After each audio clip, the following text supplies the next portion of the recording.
Hello， 大家好，欢迎回到小珍杰西卡这个频道。最近呢，我忙着断舍离，从衣服、鞋子一直到包包，尤其是包包，卖了好多，我的包柜都空出来一大截。那自然就想着要补一些货。那今天呢，就给大家分享我想入的包包的 wish list 吧。好巧不巧，大部分呢都是来自 The Row， 大家一起来帮我看看。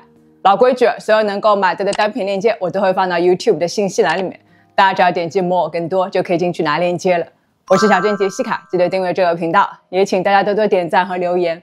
我也开通了 Facebook 和 WeChat 的私密购物群，在群里面呢，我会第一时间分享我的同款以及相关更多更好的折扣等你来玩。那我们就开始了。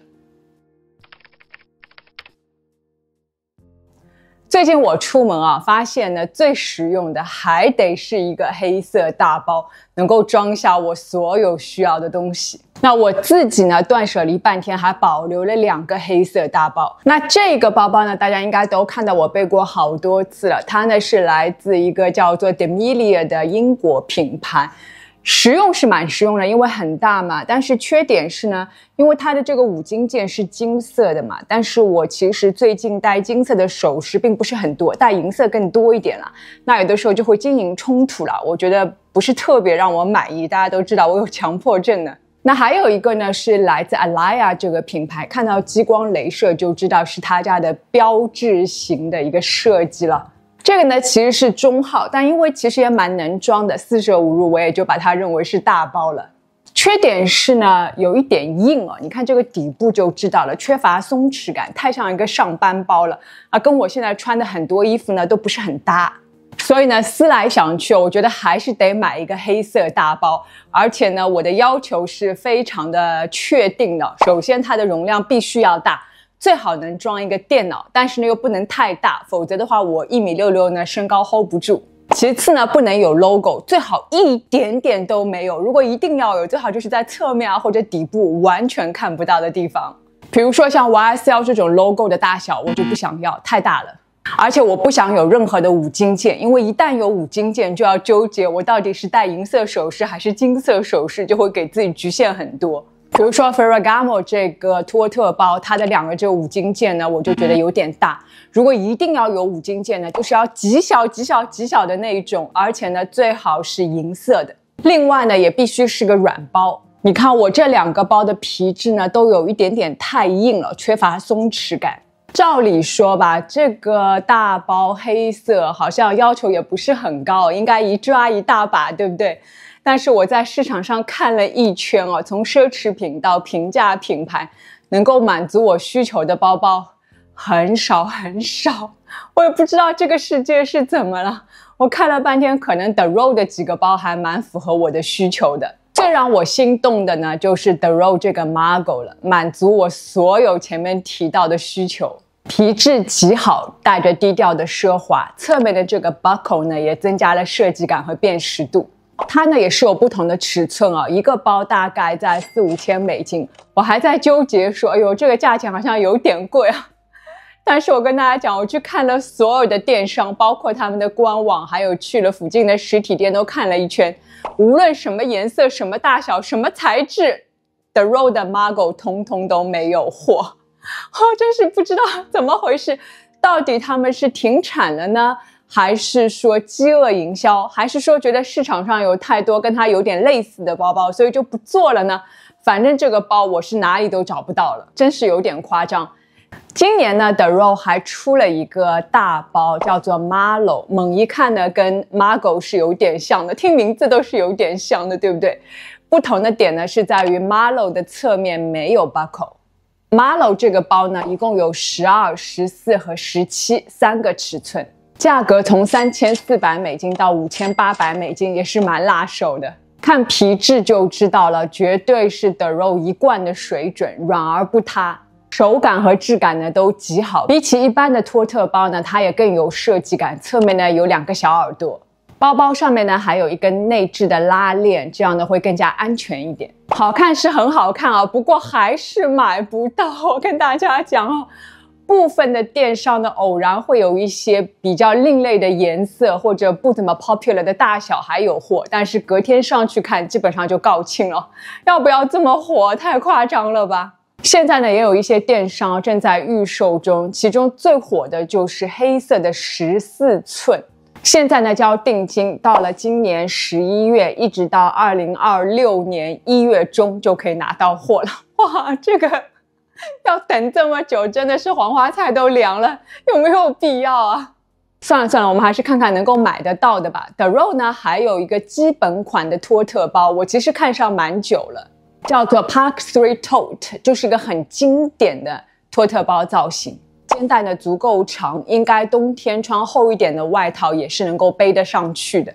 包包的皮质呢也是一如既往的好，不会像其他的一些托特包硬硬的，你看它是比较软的，所以你拎起来的时候呢就能够呈现非常优美的弧线。内里呢是麂皮的，材质也相当好，还有一个可以脱卸的小手包，1920美金哦。大概因为看过了前2个包包的价格，居然觉得这个价格好像可以接受。但是吧，我想来想去啊，如果加上税的话，就是要2000多美金，就买一个这么基本款的托特包，这个是不是我们上海人说不再冲的啊，就是做冤大头被斩了呀？我想来想去呢，我觉得还是去买一个平替吧。我看了一圈，确实市场上有很多这种类型的基本款托特包，从100美金到500-600美金的都有。不瞒大家说，我还真买了一个200多美金哦。收到之后呢，发现皮质是蛮好的，但是它的长宽尺寸比例有点问题，背上身呢总觉得不太协调，而且这个包包呢比我预想的还要大，尽管我量过尺寸了，但是收到之后觉得还是太大了，我的身高压不住。另外它的肩带呢粗细也有一点问题哎呀，总之吧，我觉得审美这个东西真是不能差一点点，差一点点就很多。我这里就不说什么品牌了，反正我收到之后呢，当天就把它退回去了。只能说平替这个东西可能也只是一种营销策略吧。我们再回过来看一下 The Row 这个托特包，确实它的长宽比例做得特别的好，肩带的粗细呢也非常的优美。当然可能也会有人说肩带看着就比较细勒肩膀，但它确实从视觉的角度是非常美的，从图片来说呢是挑不出毛病的。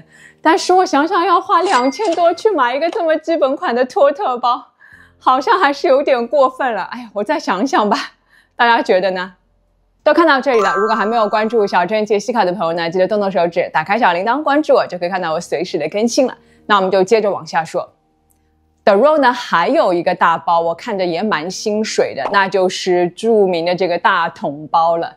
尤其是这个黑色荔枝纹皮一看就蛮耐造的，大号呢是能够装得下电脑的。它是一个单肩带，而且肩带呢是有足够的长度的，冬天呢穿厚的外套也是能够背得上去的。即使拿在手上呢也蛮好看的，很有松弛感。内里是麂皮的，而且是撞色的，材质特别的好。不过它是没有可以脱卸的手包的，就直接一个大袋子。我其实去店里背过这一款，但我背的不是黑色大号了。我身边呢是有朋友有这个黑色大号的，跟我说特别的实用几乎每天背。但是呢，我又觉得一方面背的人好像有点多，第二呢，里面就有一个大袋子，这个掏东西不太方便，因为长的桶包嘛，要掏到最底就很麻烦。所以呢，我也在纠结要不要买2600美金，有点纠结。大家觉得要不要买呢？如果买过的朋友呢，也欢迎留言分享你的使用感受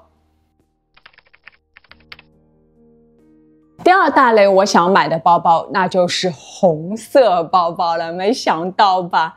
其实红色包包呢，我以前买过不少，买的都是正红色，尤其是在年底的时候，就很想买红色的东西来提气嘛。但是每一次买完，背上的时候都觉得自己像一个行走的大红包，不是那么好看，所以很快就把它给卖掉了。那至于酒红色包包呢，其实因为我去年已经买过一个酒红色的，这个是 Totem， 我今年就不想再买了。我今年想买的红色呢，大家可能想不到，那就是有一点点偏暖色调的砖红色。The Row 呢有一个 90s bag， 就是这种小小的圆筒包，曾经就出过这种暖红色。我当时呢其实看了是无感的，因为我这种大黄皮就很讨厌这种偏黄调的红觉得这个番茄红，我们黄皮不是黄上加黄吗？肯定不行的，太难看了。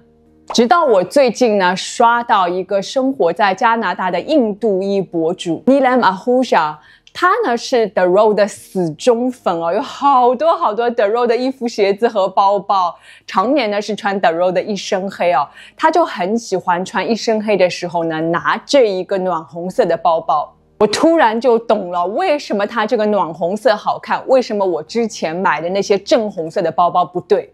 我做一个对比图，大家感受一下哦。左边呢就是我经常以前会买的那种正红色冷色调，搭配黑衣服就会觉得太硬邦邦了。而右边呢就是偏暖的砖红色，多了一点温度，视觉上呢也会显得比较轻快，给一身黑注入了明亮和活泼，起到画龙点睛的作用。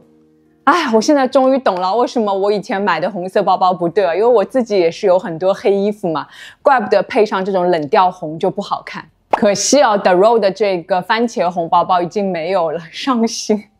The Row 呢还有一个包款叫做 Abby， 前2年呢也出过这种番茄红，它呢是麂皮的，很有温暖感，再配上这个颜色复古又高级。不过呢很可惜，这个是前2年的颜色，现在也没有了，结束。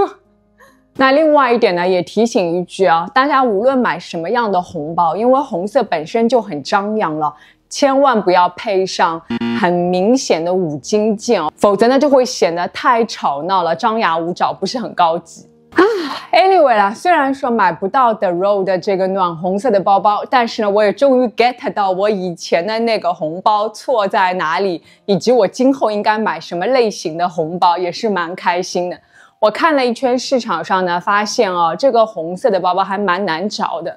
但是呢，我在 Mattea 里面找到了一个包包，颜色、材质、大小都不错，可以考虑买的。而 Mattea 这个品牌呢，如果是这个频道的老观众肯定都知道，我很早之前就分享过，它呢是来自英国，低调贵气，很多富豪都很爱用他家的包包。这个包包呢，它的红色饱和度没有这么高，带着更多一点的棕色调，所以也更加适合秋冬季节背，温暖又浓郁。这款呢是能够装电脑的$3000，我可以考虑一下，大家觉得要不要买呢？好啦，今天就分享一些我最近想买的包包吧。其实我最近还蛮想买一些鞋子、首饰和衣服等等的，但今天因为篇幅关系了，我们就先说包包。如果大家想要看更多呢，也欢迎留言分享吧。